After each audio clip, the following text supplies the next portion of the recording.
Good morning or evening, I guess, whenever you're watching this. um, I love music and I followed music for years, and this is one of those ideas I've had for a while where I was like, well, while I have the energy and I've been feeling pretty good this year and I've had a lot of things to listen to I really love this year, I'll go ahead and start on it. So I've tried this once before in this past like 2 or 3 months, but I had to cut most of the video and probably just was crapping altogether because I had audio playing from the album in the background. My idea for this channel is to probably slowly start editing together and talking about albums that I love that are coming out the year I release it. So at least by this month, if not next month, I'll have this video out, filming it in March. And I was going to talk about albums that are coming out in 2024 currently that I'm really in love with. In case you don't know, I know the channel is called Nightmare in Kelp Street. I've did that for Twitch follows and things like that. But also I just figured I like the name. It's kind of cute and I love horror movies. Love Elm Street especially. But I'm Danny. I'm non-binary. I go by they, them. That's my transgender identity.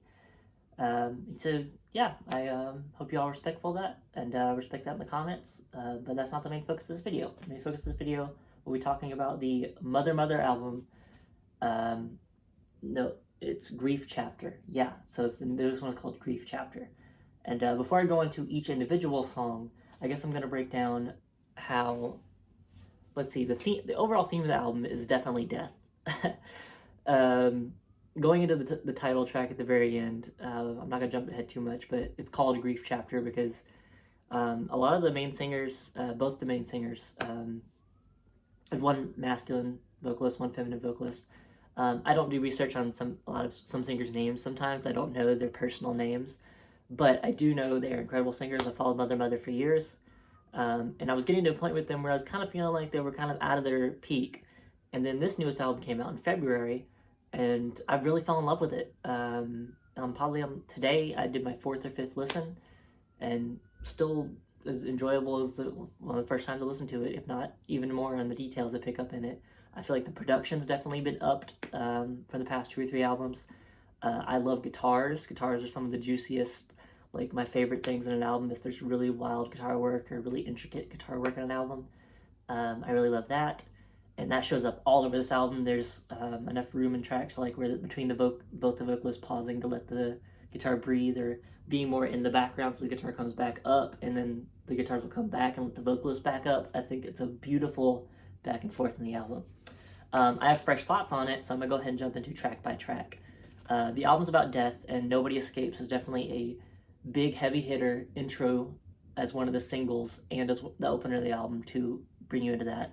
And the theme of the song is Nobody Escapes Death, which they never say directly in it, but they give a lot of allusions to I believe that the first lines of the album are something like a puppy dog, a gigolo, it doesn't matter what you are, nobody escapes. And it's like, okay, so I'm catching on to what's going on here. But yeah, so far so good. I feel like the first track has a lot of that guitar work. I wouldn't say the music's very hectic. It does get in some points, but it is definitely like that level of like indie pop. I think like that's the perfect description of Mother Mother's music because I feel like people who are like into pure pop, so I can see some people not enjoying Mother Mother music. Maybe the earlier stuff like in the Oh My Heart days, which brings me to the second track, To My Heart, which is not a direct sequel but a spiritual successor to Oh My Heart. And their traditional like early albums, probably their best known albums. And the whole theme of that song is about I'm returning to my heart, and it's a very wholesome, cute way to knock off the second song after talking about death in the first, on the first track, and kind of getting into the nitty gritty of what this album is going to be. We push on to Explode, which on this revisit on the drive back from this morning to kind of riding around town. Really hit me in a different way. Like I was almost crying. I was like, damn, this song is really good. And it's all about, I think currently my favorite song on the album. And it's all about how I definitely feel that a lot of people could relate to this, but me especially, in ways of like, sometimes you can, even if you don't mean to, hold things in until it just explodes out. And a big theme of the song is my friends ask me, when am I finally going to relax? And it's like, when I'm dead. I'll get to rest. But until then, I just hold things in, and I just explode. And then the guitar and the cacophony of all the drums and everybody boosting in, and the vocalist just yelling once the chorus hits is such a release from the rest of the song. It's just like it does have that tension where you're waiting for the chorus to come back in. So when it does hit the last third of the song too, and everything's going on and everything is boosted and just keeps getting louder, you're like, yes, it's so cathartic in what this song is.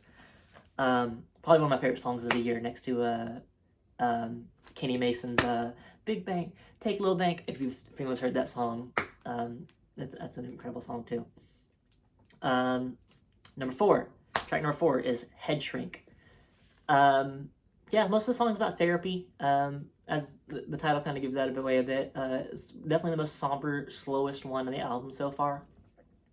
A lot of it's going over how the mask vocalist is like, I sat down with the head shrink. She tried to help me get in, but she's like, you won't open up, you won't start the process. And he's like, and through the whole song, and especially in the chorus, he's like, it's too painful to start the process.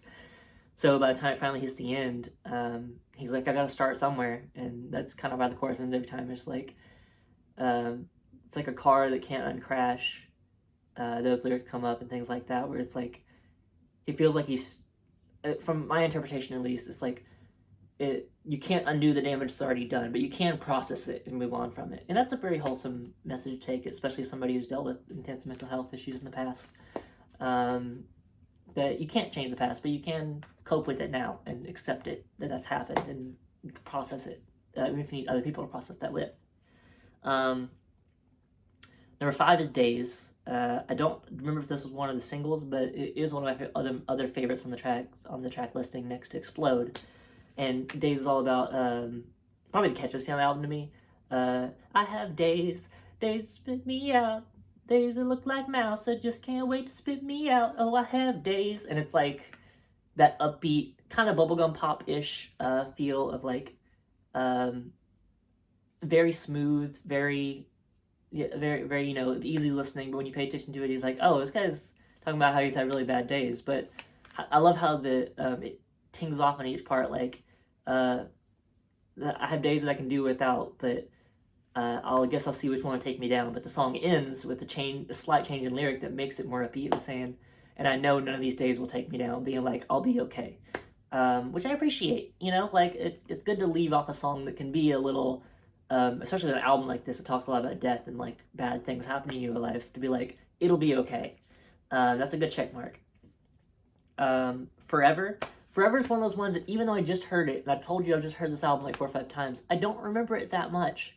I believe it goes something like Looking for Forever or something like that. It's just one of those songs that's like, it's a little too generic, and I feel like as the year goes on, this album might go down from my top album of the year currently, only because there's certain songs that like, if I'm like 4th or 5th revisits, and I'll probably be more revisits in the year, and I'm still not remembering the song, that's not a good sign. It's also possible because I listen to so much new music that like it can kind of wave through me, and some songs that have generic titles like Forever, like there's also a Drake and Lil Wayne and Eminem song called Forever. There's a lot of other big pop songs and indie songs called Forever that it can just kind of blend in to the background of the music scape as a whole. We go on to Normalize, song number 7. I kept notes, so I wouldn't have to keep pulling up my phone. Normalize, song number 7, is also one of the singles. I do remember this one. And this one is a fan favorite of the singles for me. I definitely want to hear, if you've heard this album, in the comments, what's your favorite songs in the album. If you heard other albums, or anything you suggest, if you are like, oh, you like this album or this artist, you should listen to this. It's also kind of why I made this channel, to be like, oh, okay, here's some suggestions, here's some things that you might like based on what you're listening to. But Normalize is all about like, I die a little bit inside every time and then hits the chorus, normalize. So it's one of those ones also very catchy, but also has a very poignant point about being like, what is normal? Like questioning what is normal in a social concept. Because like, normal is different interpretations to different people. like being very openly queer day to day, there are things that are normal to certain queer people, and then other queer people will be like, they'll be like, oh, that's, you're on the abstract, abnormal part of queer culture. So, but to straight people, and to especially cisgender straight people, queer people in general can be seen as not normal sometimes. So that's one that, like, especially being in the queer community, kind of I look into more intricately sometimes and think about in a different way than probably the song didn't mean, but it's something I think about, you know. Next, in song number 8, we have one of the shortest songs on the album, Goddamn Staying Power, and I think the only track that has all the femme vocalist on it, which I love her. Every time they give her own solo track on an album, I love it. Since I don't know her name, I don't know how to look her up her solo music, but if she has solo music, please tell me. It's incredible. It has such a sweet, sultry voice. Number 9 is The Matrix, which is also one that's like, it was a single. I like the sound of the song. I like the breakdown at the end. It's overall pretty great single. Talking about, I don't want to be stuck in a 9 to 5, bleeding like a stuck pig. Like, I love the socialist part of me really drives and dives into that, loving the song for that reason of like the message of anti 9 to 5 work, like doing what you love. But also it's called The Matrix. And sadly, if you're on the internet enough like me, and like you know about people like Andrew Tate and people who use the metaphor of the Matrix to be like for negative connotations of things, and I'm like, the title a little bit gets me. But I am a fan of the Matrix movies, so that when, like, I'm half and half on it, right? It's just the title, and that's my own personal thing on it. But the song itself is really good, so I would still boost it up there as a good song on the album. Number 10 is God's Plan. This one's interesting, and I'm still trying to dissect the main interpretation of this song. All I remember currently is that part of the chorus where he's like, God's plan, what was he thinking? What was he taking? Cocaine, but I can't blame him. It's just because of how smooth that comes off. But most of the song I'm interpreting currently on this like 4th or 5th listen as like the different motivations over the years of what people have used in God's name, like either like crusades or like both hate and love, things like that, like just the concept of people doing things in God's name, making it God's plan. And that's what I currently have in my interpretation. If anybody else has one, you're free to send it out to me, because I'm interested to see on more re-listens. This is an album that's a little dense, it's message-wise sometimes, where I'm like, it's smooth listening, but there are parts of it I still don't really understand, even this far in listening, which I do love about. I like me some dense albums sometimes, so I can keep going back to repack, unpack, poke through the production, and find really tiny things that I did not catch, like symbols and things like that went off. Number 11 is The End of Me. I didn't fully finish this album on the ride home because I was driving home, and I don't have like the album itself is like about 40 minutes or so, 40 to 45 minutes.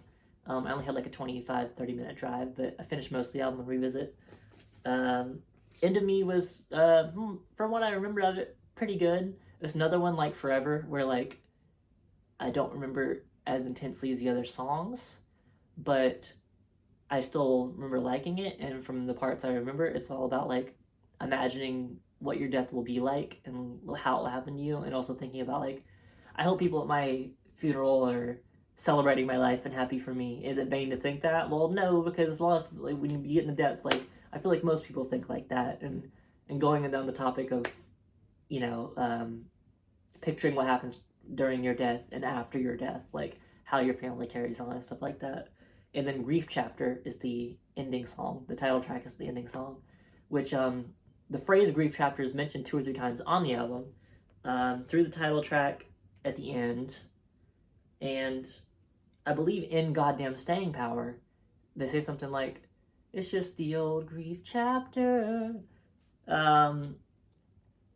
Yeah, I'm happy and sad. This album is very much and from that line, it relates to me a lot in ways where it's like, I feel like you can't have happiness without sadness. And then there are some people who have like, if you have like chronic mental illness, whether depression, what I have, like anxiety and social anxiety, things like that, where like you are enjoying yourself, but sometimes you can also feel in the background the lingering mental illness or things you think about. They're like, I wish this could resolve, but if you live with chronic mental illness, you understand it won't ever just completely go away. You can just take medications or, see therapy or things like that. But you can get yourself to a point where it's be able to be handled. And for anyone out there that is currently dealing with things like that, whether it be depression, anxiety, anything that isn't things that I've experienced under that scope of mental illness, then I guess I'll take that pause to say, just know that I've been to mental hospitals. I've been taking multiple kind of medicines, and while it's been a struggle over the years, it does get better, and it'll be okay. It's hard to hear that when you're in the middle of it, and I've definitely experienced that, but things get better. And that's one thing about this album that, as I reflected on, I'm like, yeah, this album does kind of cover like the parallels of like someone that lives with mental illness. I don't know if either of the singers do, but it parallels a story of somebody that does, and like thinks about death a lot or things like that. But still comes out of a lot of songs being positive, being like, it'll be okay. Grief Chapter, the final song, just covers like thinking about like how his mother's getting old and thinking about how she probably gonna eventually die, but still taking care of her until she dies, and being content with that.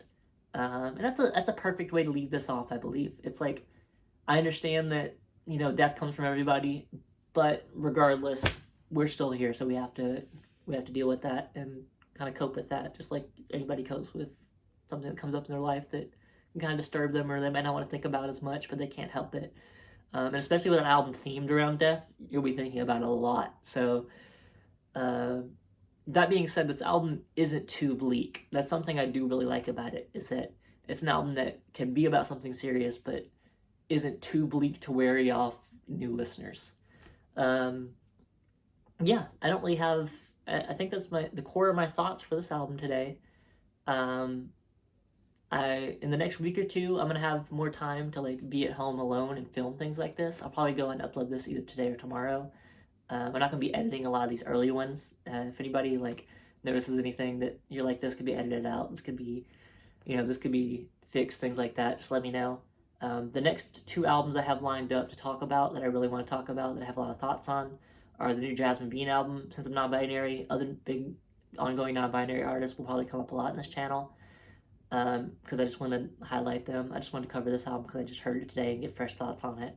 And then the new Ariana Grande album that just came out this past week. I'm going to try to get on some really fresh stuff, really new stuff. I'm only gone through like one or two listens of that. I want to give it like one or two more listens while I'm out through work and driving around. I'll get my core thoughts on that. The deluxe just came out, so I'm also going to listen to that when I do my revisit, and then kind of give you my thoughts on both the core and the deluxe. Sometimes I do feel like a deluxe to an album can ruin the flow of an album, or like mess with how perfectly the ending of an album was. So I might talk about that when I talk about that album. But otherwise, yeah, I'm gonna go finish my boba tea for the morning, chill out a bit, and get ready for work. I hope all of you have a great day, night. Have a great time. Yeah. Bye.